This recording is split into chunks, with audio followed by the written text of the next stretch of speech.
Miss, please, yeah. Order, order. Thank you very much, Ms Farnes. And I beg to move that the House has considered the future of coastguard search and rescue helicopter services. It's a pleasure to serve with you in the chair.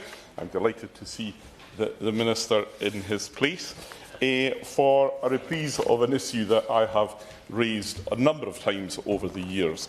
I have to say, in general terms, the execution of the duties of the search and rescue helicopter, which is based at Sunborough in Shetland, in my constituency, has generally over the years been one of the less problematic.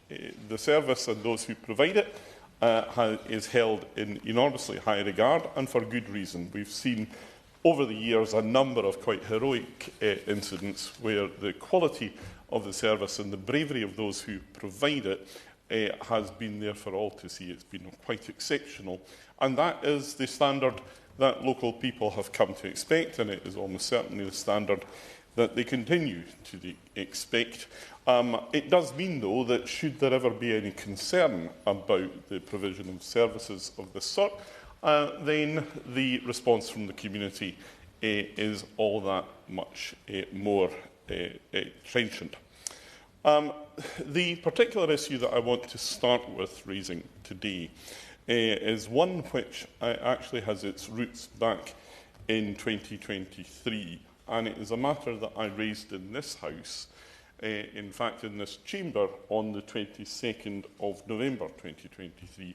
At that time, following the reletting of the contract for a second 10-year period with Bristol's helicopters, a memo was sent out to all Bristol staff indicating, amongst other things, that the response time for helicopters stationed at Sunborough and at Stornoway, that's in the Northern and Western Isles, was to be increased from 15 to 60 minutes. Now, that is of obvious concern. For any coastal or island community, the search and rescue helicopter is another blue light service. It is a blue light service that any of us who rely on the sea for our living or even just for transportation may have to rely on at any time. That memo only came into the public domain because a member of Bristol's staff copied 2 pages of it and put it into BBC Radio Shetland, and from then it went on into the public domain. As soon as it was in the public domain, of course, there was a mass stampede for the hills for anybody who might be accountable for it. The department and the MCA denied all knowledge of it. No, this is nothing to do from us, and it was all left firmly at the door of Bristol's, who, it has to be said, were somewhat less than forthcoming at that point. That led me to the point where, after some discussion and joint working with the then Honourable Member for Nahalin and Nier, and I would say parenthetically, I've been contacted by the current Honourable Member for Nahalin and Nier to say that he is not able to be with us here, but I know that he is engaged in this issue, and I have dealt with, I've spoken and corresponded with him about it on a number of occasions, and I know that the concerns that I have about the handling of this are ones that he very much shares. So that brought us to the chamber here on the 22nd of November 2023. I'm not going to rehearse all the arguments that were engaged at that point, but I think it will benefit the House and it will benefit the Minister when he comes to respond if I were to remind the House of what the then Minister, Guy Opperman, said when responding to the half-hour debate that I had at that point. He said, and I quote, "I want to address the key point raised by the Right Honourable Member for Orkney and Shetland in respect of the situation going from 15 to 60 minutes. This was supposed to be the situation going forward, but I can confirm that the Department for Transport has been informed by His Majesty's Coastguard that it has begun an analysis of the SAR incident data compiled after the UKS AR2G procurement commenced. That work has begun and is ongoing, and obviously the results will be conveyed in the future to all members who are particularly concerned by it, the Right Honourable Member for Orkney and Shetland and the Honourable Member for Nihilland and Anir, who have raised this particular point in correspondence. The analysis is in recognition of the fact that the UK SAR 2G procurement was undertaken at a time of considerable societal and economic upheaval during the pandemic. So, surprise, surprise, Ms Furness, the numbers of call-outs had fallen during the pandemic. And it was on that basis that the decision to raise the call-out time or the response time rather, from 15 to 60 minutes was made. Now, let me just say at this stage, before I go any further, even if that were reliable data, I don't think that that in itself is a legitimate basis to be increasing the call-out time. It's not all about the number of times in which this service is used. It is about the circumstances and the conditions in which it is used. And to suggest that actually this is some sort of calculation that says, well, if we're only using it 10 times instead of 100, then we don't need to be out there quite as quickly. For those 10 times when you are needed to be out, my goodness, the need is as great as it can possibly be. So the Minister continued then, there is no doubt if one looks at the statistics, and I have the statistics, that on occasions over the last few years, the numbers clearly have been potentially lower than they may be going forward. He continued then at column 127, Westminster Hall. I want to assure the House and the Right Honourable Gentleman that UK SAR 2G contract terms allow for a review of any area of the service against changes in demand, technical developments or innovations, which will be done periodically. The point is that would have been done that would have been done in any event. Should the analysis in this instance indicate that amendments to the new service are required in light of changes to the demand profile, then the Department for Transport can pursue those with the appropriate contractual mechanisms and approval processes. The review will be undertaken at the end of this year going into next year. That was 2023 going into 2024, at which time we will be happy to share the outcome with honourable members. It will take many months, so it will not happen in the short term. I make the simple point that there will be no change to this service in any event for many years to come, in fact until the end of November 2026. As the title of the debate in the order paper suggests, we are talking about the future provision. I can advise that all 4 current helicopter bases in Scotland will remain open, with additional fixed-wing capabilities and seasonal base in the northwest of Scotland to provide additional enhancements on an ongoing basis. So essentially, what we have come here to hear today is from the Minister what the outcome of that review was. There were a number of occasions where we had video calls and telephone calls with Bristow's, assuring us that really we understand now that maybe we did look at incomplete or inappropriate data. This is not going to be a problem. I was greatly assured about that, but I am slightly less assured by the fact that we're here in January 2025 and we still don't know what the outcome of that review is. If the Minister can tell us today that the review is one that has been completed and will continue to provide that 15-minute response time, then I think I will have nothing more to say on this matter for the moment. But if we are, however, to have to undertake a campaign in our community to save a service which is as important to us as this one, then I think I'd like to hear it now rather than waiting until November at the end of next year. The issues around the response time, however, are not the totality of my concerns about the SAR service.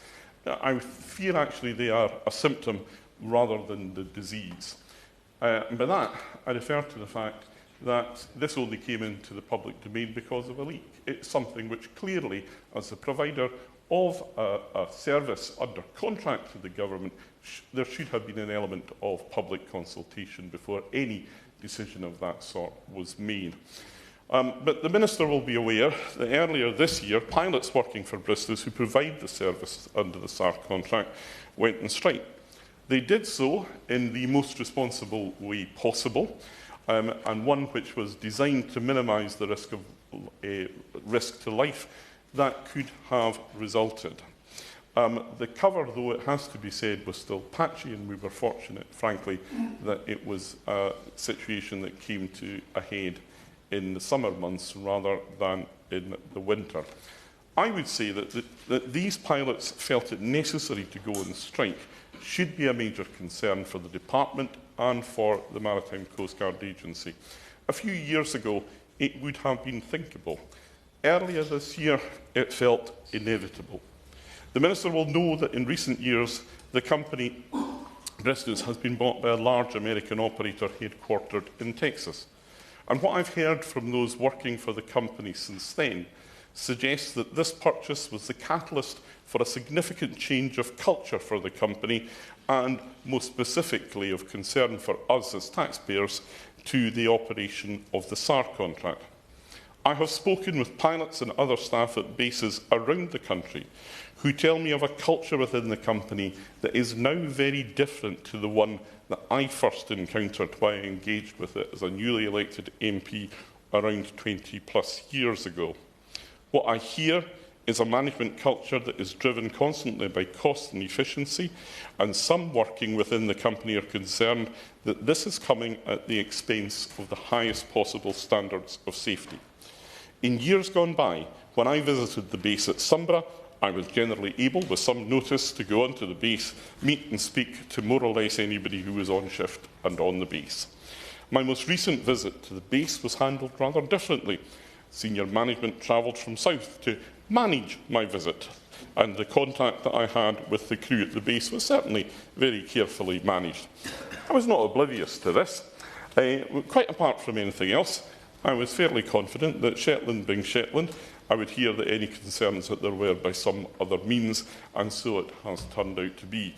But actually, not just from Shetland, but as a consequence of comments I made that were reported at the time, I've heard concerns from bases and pilots and crew right around the coastline in other stations too. In Shetland, I'm told, as in the Western Isles, the relocation of staff to the Isles is no longer to be expected or even encouraged. As a consequence, crew are drawn in from elsewhere, and that continuity of service is diminished. This must inevitably affect the way in which the service works. The familiarity of crew with each other when working in some of the most taxing conditions imaginable is an important factor in the way that the service is delivered when it is most needed. Shetland and the Western Isles are now regarded as spokes rather than as hubs or standalone operations. Staff are expected to go from there to work elsewhere in the country, providing different services. I am pleased to see that there is to be a more substantial mountain rescue service provided going forward, and I'm sure that will be appreciated by the communities affected, but it must not come at the expense of the core service, which is search and rescue at sea. And on the subject of core services, can I sound a note of caution about the extended use of the SAR helicopter to supplement the air ambulance service in the islands? This is not new. And in moments of necessity, it makes absolute sense for the SAR helicopter to get people to hospital on the Scottish mainland. But I'm increasingly concerned that the use is increasing and in a significant way. In 2020, the number of call-outs for that sort, for the search and rescue helicopter to provide effectively an air ambulance service, was 25. But by the end of November last year, in 2024, it was 53. The concern must surely be that one day there will come a point where there is an ambulance flight needed, but the helicopter is deployed on a SAR mission, and the expectation of the ambulance provision and its availability will simply not be met. If this is to be something which is done, and I say I make no argument with it, then surely it has to be done in a way which is structured and strategic, and cannot be allowed just to develop in an ad hoc way such as this. I've also spoken to one pilot who's told me of his concerns that crew are being put on station before, in his view, and he's a very experienced pilot, that they are properly ready to be there. I've heard tell of winch operators undertaking live winch operations to decks after only 5 training operations. Previously, the number would have been at least twice that, with further training being done on the job under supervision of more experienced crew. The service also faces challenges that are not entirely within its control. The availability of spare parts for the Augusta 189, for example, is a potential source of difficulty. The move to the 189, as it was explained to me, made some sense. I could see the inevitability of it, although the reliance on a single aircraft model still raises concern about the resilience of the service should that single model be taken out of commission, as we all know happens from time to time. Ms Furness, these are all things that cause me concern, but candidly, I'm not really qualified to judge their seriousness. What does, however, seriously concern me, and which I do feel qualified to judge, is the fact that pilots and crew come to me to tell me what's happening. I know for a fact that in years gone by, any concerns of that sort would have been addressed comfortably within the company. The culture of the company allowed that to happen.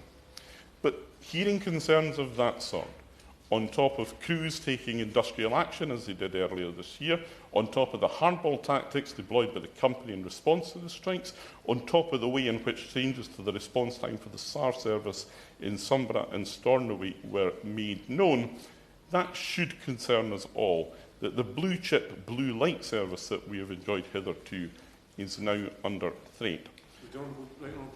Of course, yeah.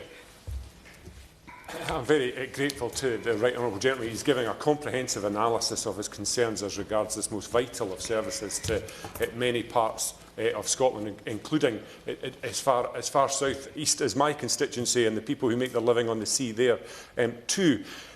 In terms of culture, and as he says, that the nature of this debate is about the future service, would you like to see the department and the MCA specify within the future contract that there will be certain cultural undertakings within a successful bidder, if he thinks that's preferable to be prescribed? And does he further think that if the cost of providing a 15-minute response time seems expensive, the cost of failing to rescue lives will seem very much more expensive?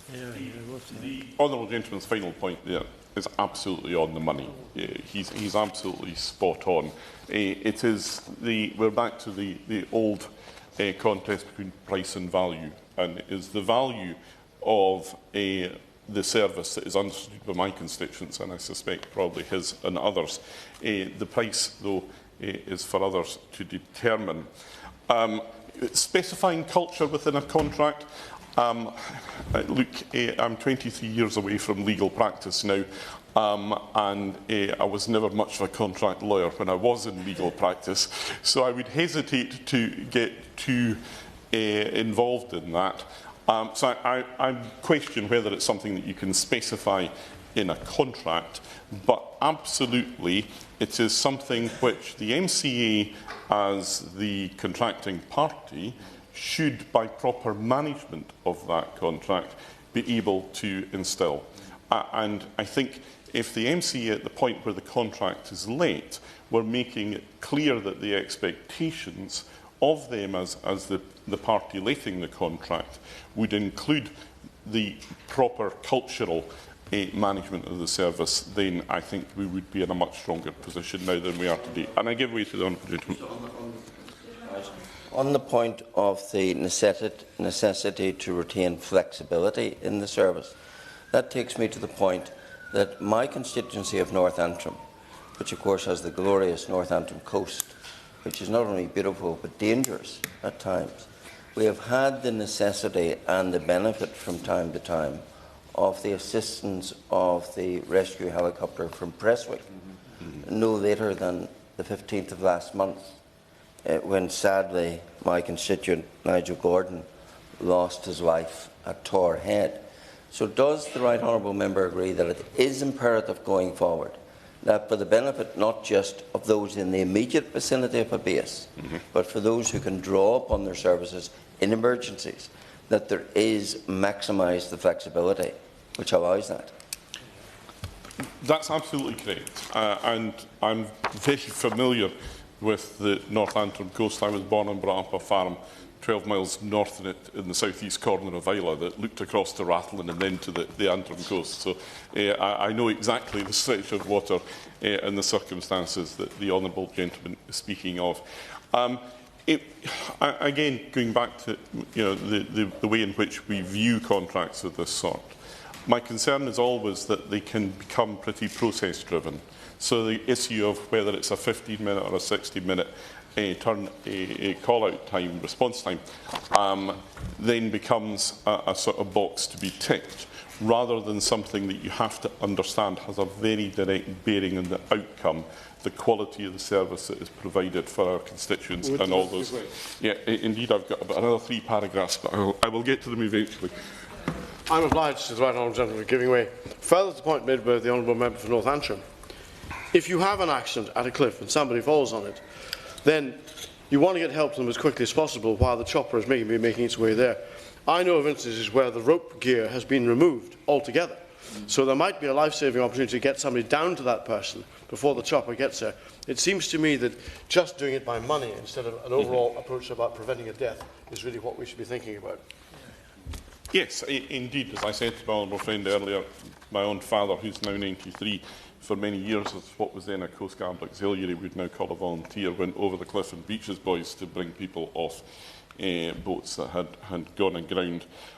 So actually, having come to the point where we've got this helicopter service, which is infinitely better than what we knew in years gone by, it is to understand that actually the quality of the service, the quality of the output really has to be the focus and not the process. It's also, I think, worth saying that the honourable gentleman prompts me that many of those who work in tandem with the search and rescue helicopter are volunteers, people who are volunteer coastguards and who are volunteers on the lifeboat. And, you know, their commitment and their bravery on occasion is absolutely outstanding. And it really behoves government of any stripe to ensure that the quality of commitment they make is matched by the quality of the service that's provided by the state. Ms Furness, essentially what we need to do is to get back to the provision of service that is rooted in the communities that it's there to serve and which is driven by the highest standards of service. Where we have concerns that that is changing as parliamentarians, then it would be my proposition today that we not only have the right, we have the duty to speak up, because we do not want to leave this until we realise that it's too late and the damage has already been done.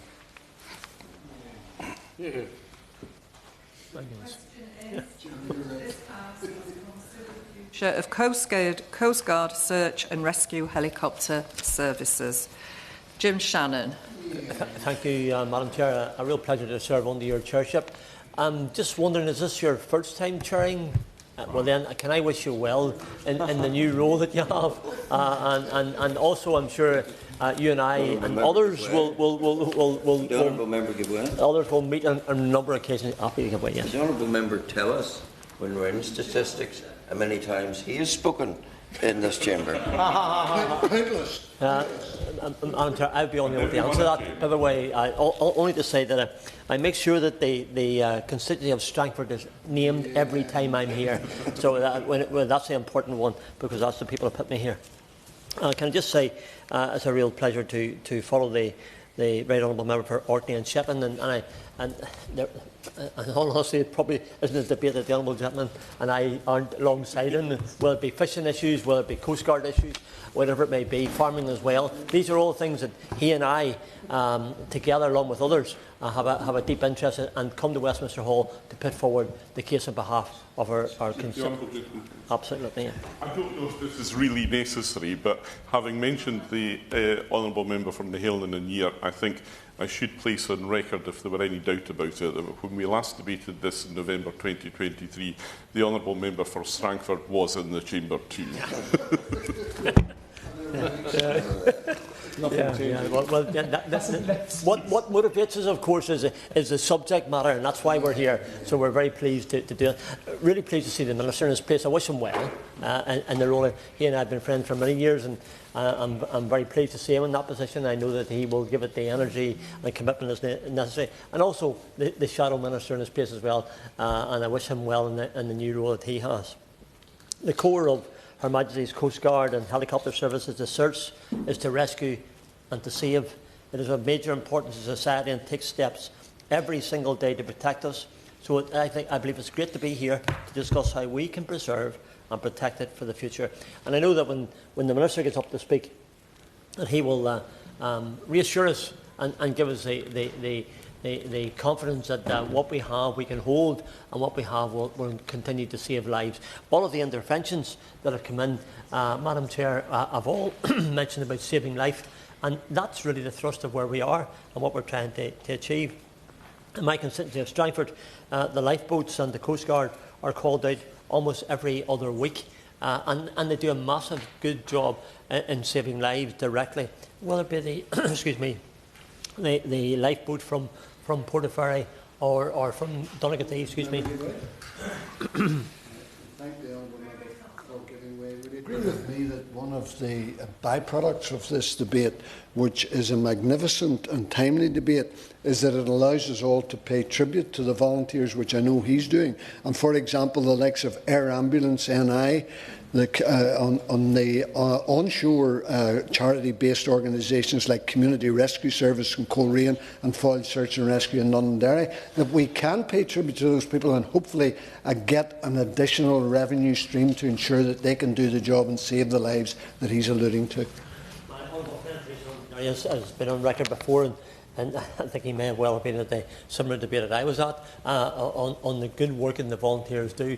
Every one of us knows the contribution that they make to saving lives, often as volunteers first and foremost, and a commitment to do well. I was thinking about the helicopter search, and I always mind this story. It's a long time ago, Madam Chair, but it's a story which has always stuck in my mind. There was I think it was 5, maybe 6 young fellows actually from Kirkcudbright. I live between Grey Abbey and Kirkcudbright. But it was a Boxing Day, if I can remember right. I was out duck hunting, so I was actually, and on the pond on the farm, and out across Strangford Loch, there was always a real tragedy taking place, and the tragedy was those 6 young men from Kirkcudbright who went across to Daft Eddie's, the pub on the far side, and on the way back they got into difficulties, and they were all drowned. I always remember visiting all of the families to express my deep sympathy to them. But the point I want to make was the helicopters were out, and you could see the lights all over the Strangford Loch, side to side everywhere, trying to find the bodies and trying to reassure the families. The work that they did that night was incredible. I thank the Honourable Member for giving way. He is laying bare the sentiment and bravery that the crews that operate these helicopters come with, and doing whatever they can to bring hopefully safety and security, but if not comfort, to people in coastal communities right around the British Isles. And isn't it then, does he agree with me then that it's incumbent? You know, I think, Ms Furness, I may be the only rotary wing aircraft engineer in Parliament. I certainly like to think I am anyway. Helicopters are inherently expensive, and it's incumbent on government to acknowledge that. But that expense brings with it tremendous value. Does the honourable gentleman agree with me that when, as the mover of the debate from the right honourable member from Orkney and Shetland states, this is about the future. We are where we are currently, and relatively content we are too with that, relatively. But in future negotiations with contractors for this service going forward, government has to understand that in the pursuit of value for money in government services, there are many, many, many places to look before here. Thank my honourable friend, because he is a friend and colleague for that intervention. That really is my feeling, ensconced in those few paragraphs that the Honourable Gentleman has put forward. When it comes to saving money, there's some things you can't scrimp on, there's some things you can't save on, and the Honourable Gentleman is right. And I'm always minded of, unfortunately, the helicopters weren't successful that night in saving the lives, but they were successful in retrieving the bodies and giving them to the families so that they could grieve suitably with their loved ones who they had great fondness for. Almost 203 years ago, the Coast Guard was formally brought into existence and has been working to keep people safe at the coast at sea ever since. Her Majesty's Coast Guard is a world-class leader in maritime safety, available to be called 24/7 to help anyone in difficulty around their coast. Similar to our helicopter service, who go above and beyond to provide care and help those who require it. I don't often get a chance to watch telly, Madam Chair, but on Sunday afternoon it probably is the one time I do. And the programme, which is always usually the westerns, maybe that tells you how old I am, but nonetheless they're the ones that I enjoy. And on that they have the RNLI advert and what they do, and they're looking for £2 a week. I think if I can remember right, for the advert, and they give some examples of what they do. Now, on occasions, of course, they're not able to do the job in totality, and the helicopters will be part of that. So back home, Her Majesty's Coast Guard oversees maritime search and rescue operations, including helicopter services to ensure safety. These operations are coordinated through a network of maritime rescue centres across the United Kingdom, of Great Britain and Northern Ireland, with the Joint Rescue Coordination Centre in Hampshire serving as a central hub. Coast Guard's helicopter fleet operates from 10 strategically located bases throughout the United Kingdom, providing rapid response capabilities for incidents at sea, along the coast and in certain inland areas as well. In Northern Ireland, these services are supported by the local Coast Guard rescue teams, such as Bangor Coast Guard Rescue Team in my neighbouring constituency of North Down, which specialises in water rescue, mud rescue and missing person searches as well. Now, similar to the Honourable Member for Northampton, who tells us about the North Coast, I'm going to say many will be aware that I represent an even better and beautiful constituency in Strangford, which is part coastal. The Newtownards Peninsula consists of numerous villages and hamlets along the coastline. In addition to this, the Bangor Coast Guard team lies within the constituency of North Down and a neighbouring area, so knowing that extra support is there for residents is always reassuring. Always is a team effort, councillors working together with MPs and with the bodies to make sure that everything happens. Madam Chair, in July 2022, the Minister for Maritime and Aviation announced a new contract that would be awarded to secure helicopter fleets for the next 10 years to serve Her Majesty's Coast Guard and helicopter search. This new contract means that the UK search and rescue region will benefit from both innovation and advances in technology. And it's really, really important that we have the advances in technology, and we can do, when I say we, I mean the Coast Guard, I mean government, I mean the RNLI, I mean all those people and volunteers can do better with the technology to get the people quicker and save their lives. This, I believe, provides an opportunity to build a future Coast Guard aviation capability that can keep pace with the growing demands on Coast Guard and aviation services across the United Kingdom. I met the Minister, I think it was some 2, maybe even 3 years ago, to discuss provision for Northern Ireland, and that was covered by Prestwick, and that was a commitment I got at that time, and I appreciate that. But we needed to continue, also, can I say that there has been occasions, Madam Chair, whenever we've had to call upon, in extreme circumstances, call upon the Republic of Ireland to also make their helicopters available for the search, and that's all part of what they do to do a good job. I remember, again, as an example, and probably because where I live in the edge of Strangford Lough, you're at night time you're probably fairly aware of there's a search going on, and some of those searches have been successful in saving lives. On other occasions, unfortunately, Madam Chair, there hasn't been a success, and some of those individuals, sometimes troubled young people, have went missing, and unfortunately, with all the best efforts of all those involved, the helicopters and the police and the ambulance service and the fire service and the many hundreds of volunteers, they weren't able to find them. So we were successful at that time. And I believe, in conclusion, Madam Chair, it is of utmost importance that we do all we can as parliamentarians to properly fund, protect and preserve our coastguard and aviation teams. For example, Madam Chair, Northern Ireland Air Ambulance Service, as my honourable friend for East Londonderry referred to, is funded through charitable donations. There wouldn't be a week back home in my constituency, and probably in everybody else's, to be honest, where there isn't some group doing some fundraising for the Air Ambulance NI or the Air Ambulance, wherever it may be. And what they do in my constituency, whether it be road traffic accidents, whether it be emergency saving of people, get them to the hospital as soon as possible, or people who just take ill, the Air Ambulance can be there in a few minutes, and they can be back into the hospital. And busy roads like the Ards Peninsula that I live on, which are usually fairly narrow and lots of corners, the ambulance service getting there in time is restricted by that. That's a fact of life, but the Air Ambulance makes it better. So when I refer to when I thank all of those who have made the ongoing fundraising efforts to maintain and enhance its operations, this community support and contributions are essential to sustain life-saving services. There is, I believe, a responsibility in this government to ensure that these services do not falter for mainland England, for Northern Ireland, for Scotland and Wales. And today in this House, we ask collectively, from this great United Kingdom of Great Britain and Northern Ireland, always better together. My friend knows that. I say that as personal opinion, of course. The point I'm making is that we can be better together, we can do it better together, and our people deserve that. Thank you so much. Angus MacDonald.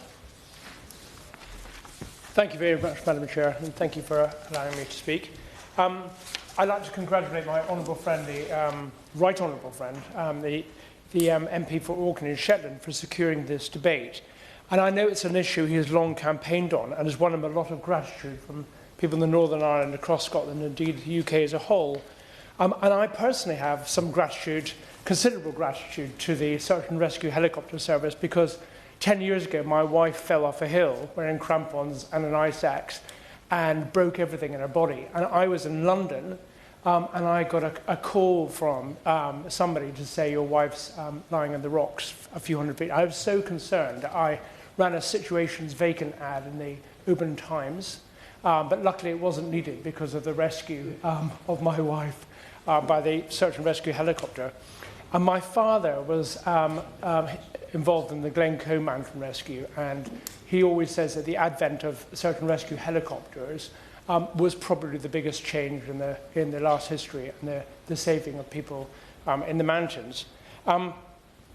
I'm very pleased to have a word on this debate today, as my constituency includes Inverness, home to one of the top 10 search and rescue helicopter operations across the UK.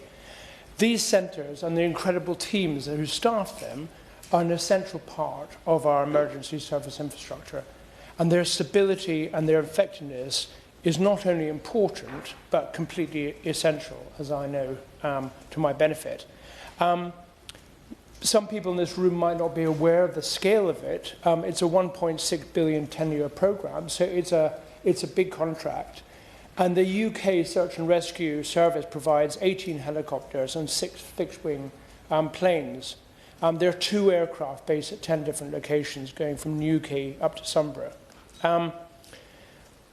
When the leaked plans, which my right honourable friend mentioned, to increase the emergency response time for rescue helicopters based at Sunborough emerged back in 2023, the honourable member acted swiftly and decisively, and his efforts paid off, as the then minister stated that changes wouldn't happen for many years to come, and that all 4 current helicopter bases in Scotland will remain open. Hopefully under this new government, they will ensure that we continue to hold firm on that.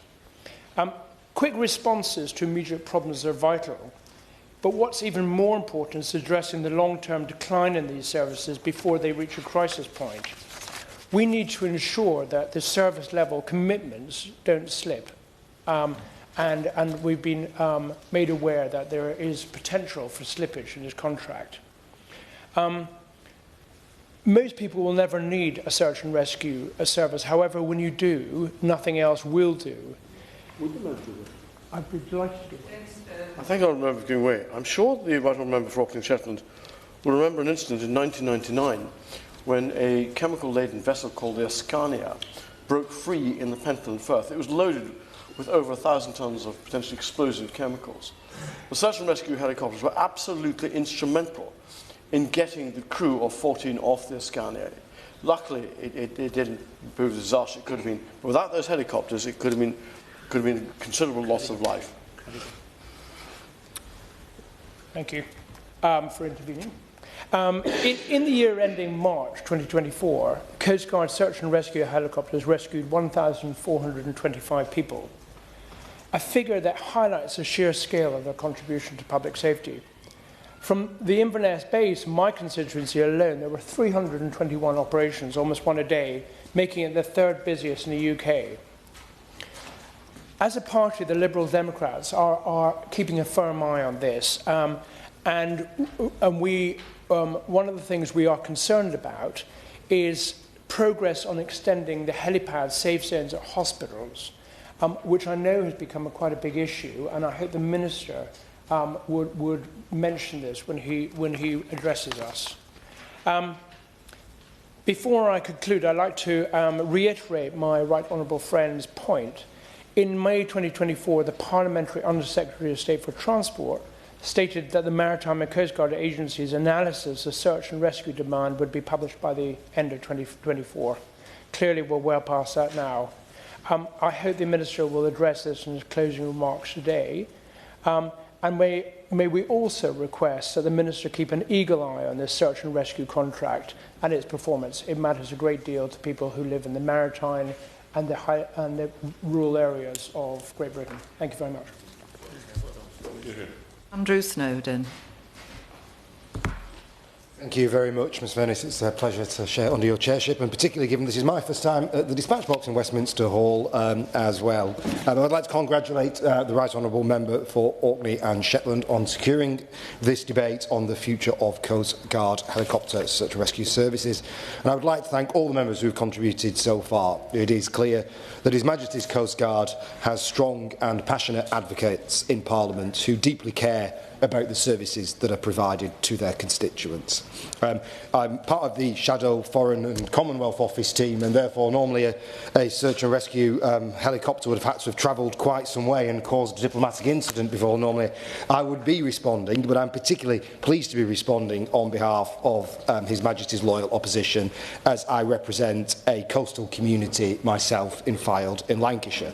I also served as Police Commissioner for Lancashire and have therefore seen first-hand the multi-agency work that goes into preventing the loss of life on our coastlines.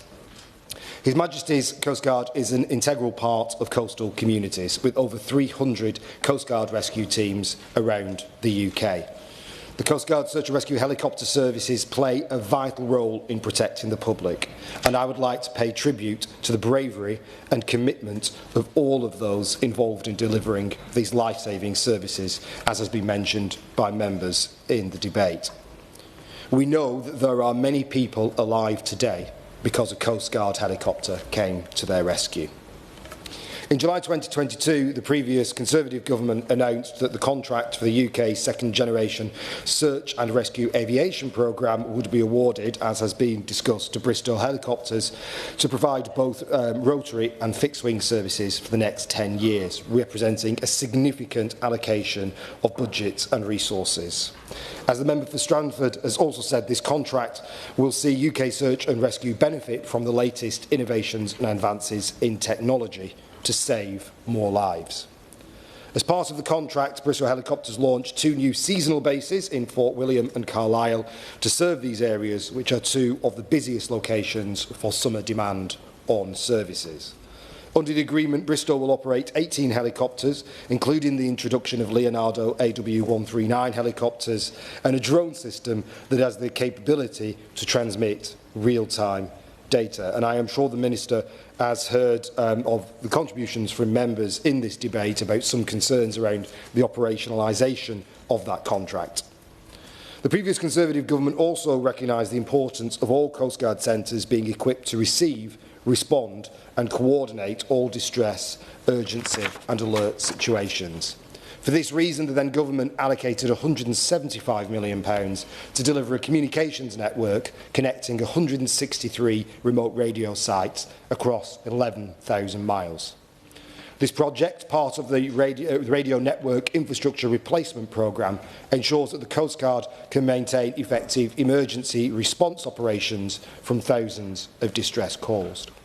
I am pleased that the network is now operational, and I'm confident that the improved resilience provided by the new network will aid the Coast Guard's helicopter service in their life-saving search and rescue operations for years to come. As part of that contract agreed by the previous government, Telent, His Majesty's Coast Guard's technology partner, will continue to manage and maintain the system. An effective radio network is integral in supporting the mission of preventing the loss of life on the coast and sea, and ministers must remain vigilant to ensure that the network and the services that support it remains operational at full capacity. I make that point as the Minister will know that at the end of 2023, the Maritime and Coast Guard Agency launched an analysis of recent data to determine whether the demand for the search and rescue helicopter services has changed since the launch of the UK's second-generation search and rescue aviation programme, as has been made already in this debate by the Right Honourable Member for Orkney and Shetland. However, this report was due out by the end of 2024 and has not yet been published. I would therefore like to seek assurances from the Minister that the new government will continue the investment into His Majesty's Coast Guard and continue to treat it with the same priority, and as a demonstration of that, ensure the report is published as soon as possible so that the government can continue the work of ensuring that the right resources are in the right place at the right time to keep the public safe. Thank you. Minister. Well, it's a pleasure to serve under your chairmanship, Miss Furness. As ever, we've become great friends over our time here in Parliament, and it really is an honour to see you in the chair. And can I welcome the member to the House and to the front bench, even though it's in a temporary capacity today. And I congratulate the Right Honourable Member for Orkney and Shetland for again bringing this debate to the House. I think I was on that side of the aisle last time it was here. As the member for Orkney and Shetland has so eloquently said, His Majesty's Coast Guard and our dedicated search and rescue services have continued to provide a superb response to save lives at sea and around our coast, and it's great to hear that from across all members in this chamber today. Most recently, we've seen all our emergency services working together to respond to the recent storms, which have affected millions of people, whether it's been rescuing people from flooding or helping them find shelter from the snow and ice. Our search and rescue teams have continued to respond day in and night often in the most atrocious weather, and I would like to thank all the members of our search and rescue teams formally from this dispatch box for their continuing commitment and dedication to help any person in need of rescue or assistance. I'm delighted to announce that following the review commissioned by the Maritime and Coast Guard Agency into the proposed changes to the readiness state of the search and rescue helicopters based in Sunburg and Stornoway, the agreement for the readiness states of these aircraft to be maintained at 15 minutes by day and 45 minutes by night has been reached. I'm sure the member for Orkney and Shetland and Nehalem and Nehir will be delighted. I'm happy to give way to him at this moment, even though he doesn't want to. I can only thank the Minister. This is exceptionally welcome news. Can I say it? It is just exactly what we would have expected of him. I expected no less. Good. That's enough of an intervention for now. The Chief Executive of the Maritime and Coast Guard Agency will be writing to the relevant honourable members this month to advise them of the maintenance of the readiness states of these bases. I appreciate that it has taken some time and the final approvals have been granted. This is due to the complexities of the service provision. In previous the debate in November in 2023, the intent and scope of the review was advised to the House. This included new data modelling, willing to look at changes in operational requirements since the original contract was let. It also acknowledges that service demand may have been impacted by the recent pandemic and reflects the demand on coastguard services associated with the increased accessibility of the coastline and remote areas. And can I also, the member for North Antrim is not in his place, but he raised the case of Nigel Gordon. Can I extend my sympathies as Minister to Nigel's family and his constituent, which includes the beautiful Shetland Islands and Outer Hebrides. Notification of the intent to maintain the current readiness states was sent to the aircraft operators Bristow Helicopters Limited in December 2024. This will be enacted under the conditions agreed in the second generation search and rescue aviation contract. The MCA and Bristow Helicopters continue to work closely together to implement the new service, which will make the most of the technological advances and ensure we retain a world-class search and rescue service and align the readiness states of all UK search and rescue helicopter bases. The revised readiness states will be implemented as part of the transition timeline, which are expected to take place in October 2026 in Sunburg and in January 2027 in Stornoway. I am sure that the Right Honourable Member for Orkney and Shetland will appreciate the ongoing work of the MCA and my department to implement these changes, which include significant additional investment by my department to support our vital maritime and coastal services, which have been achieved during these challenging financial times. These changes demonstrate the continuing commitment of His Majesty's Coastguard and my department to continue to provide this vital life-saving service, which builds on more than 40 years of experience in providing search and rescue helicopter service in the Scottish Islands. And my Right Honourable friend has reminded the House of the work of this vital service to support our seafarers and the wider UK economy, highlighting we've seen some notable rescues over the year, which included the tragic loss of one of the aircrew during the successful rescue of the crew of the Green Lily in 1997.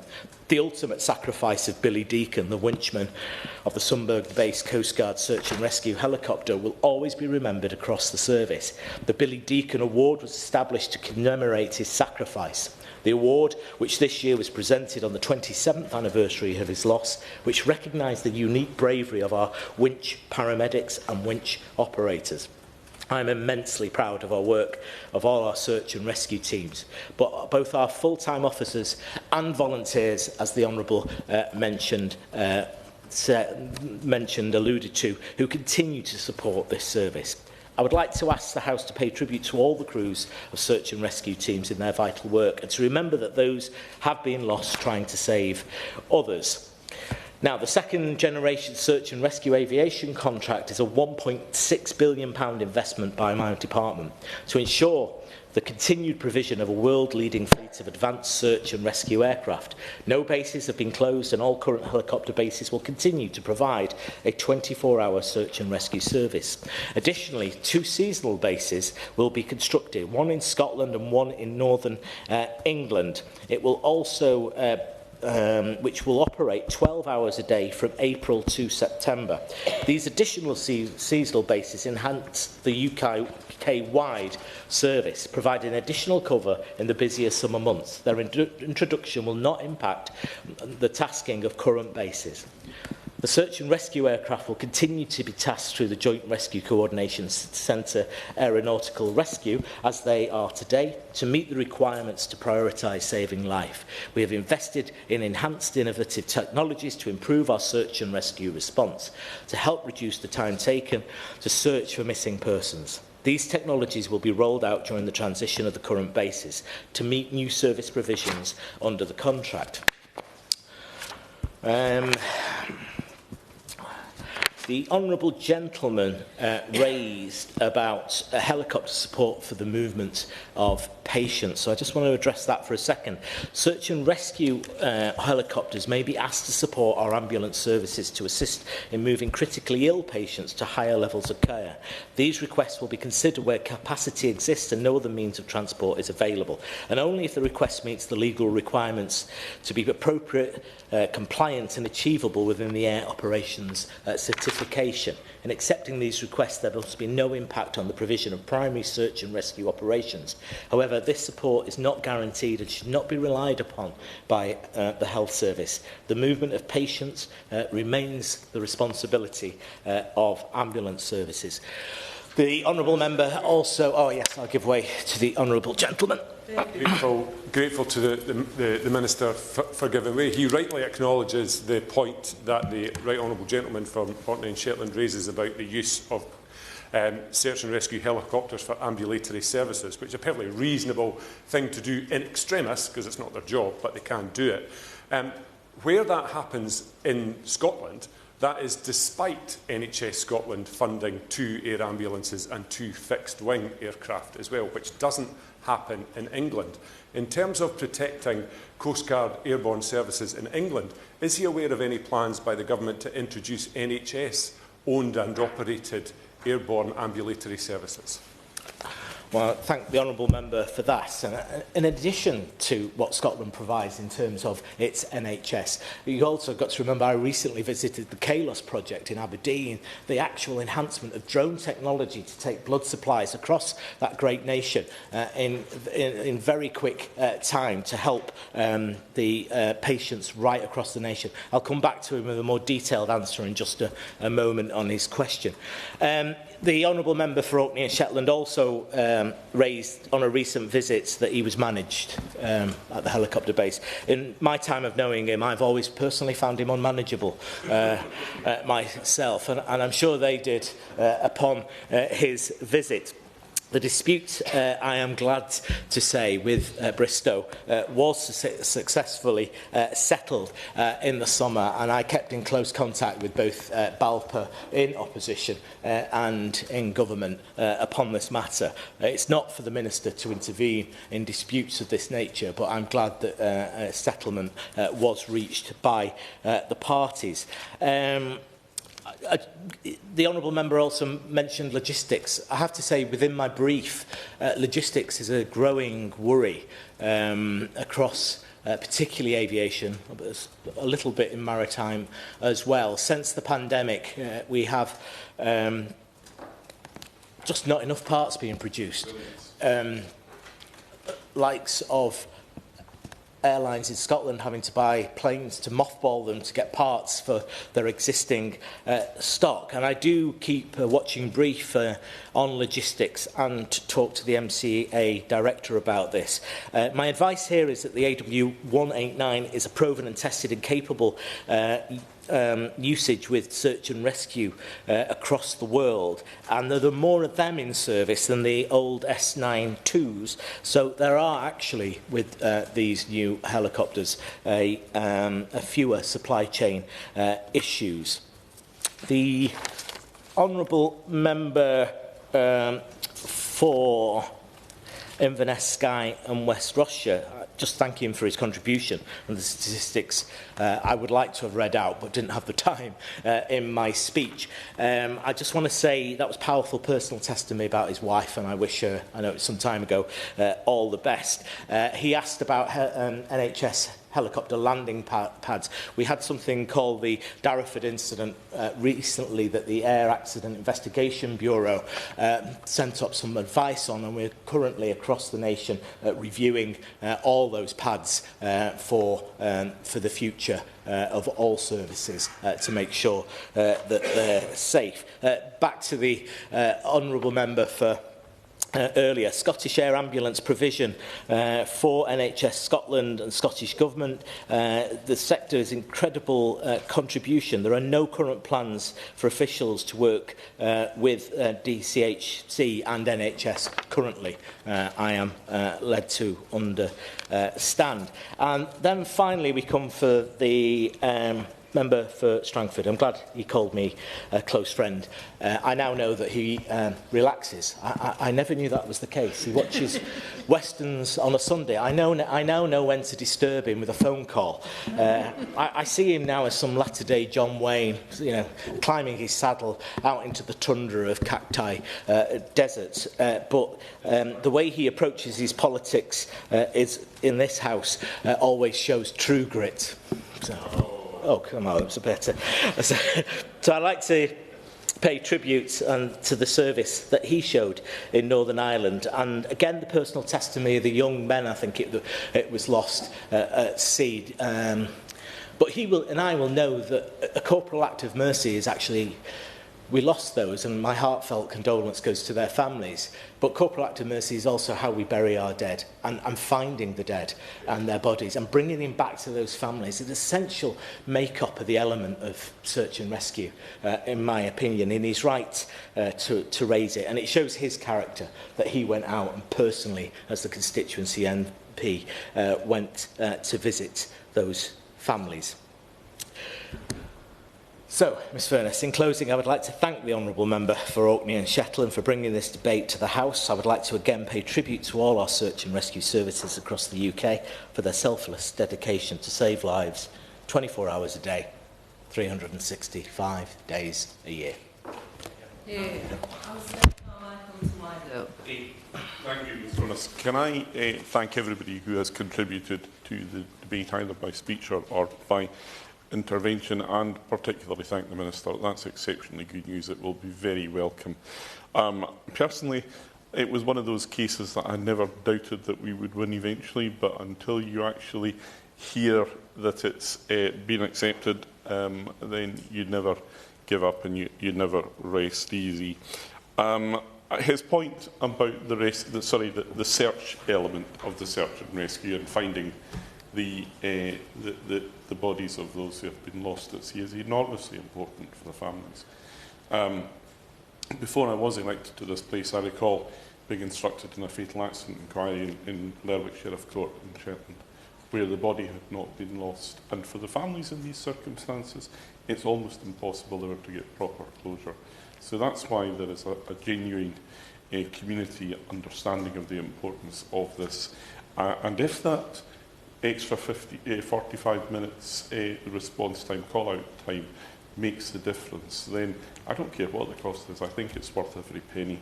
Let me just say, in closing to the Minister, since I know we're coming into the CSR round, the other service for which I have been on my feet many times over the years is the continuation of the emergency towing vessel and its contract. Every time there's a comprehensive spending review, we seem to have to see off an attempt from Treasury to take that one. He might tell Treasury that if they try again, then they will find the same resistance in the future that they've found in the past. And if he wants to have a look at it when he's next in Orkney, then I will be more than happy to facilitate it for him, even if it does mean taking a little bit of time out of his holidays. I'm sure I can find a way of making it worth it for him. The question is that this House has considered the future of coastguard search and rescue helicopter services. As many as are of that opinion say aye. Aye. Of the contrary, no. I think the ayes have it. Order, order. This sitting will now be suspended until 4 p.m. Thank you, everybody.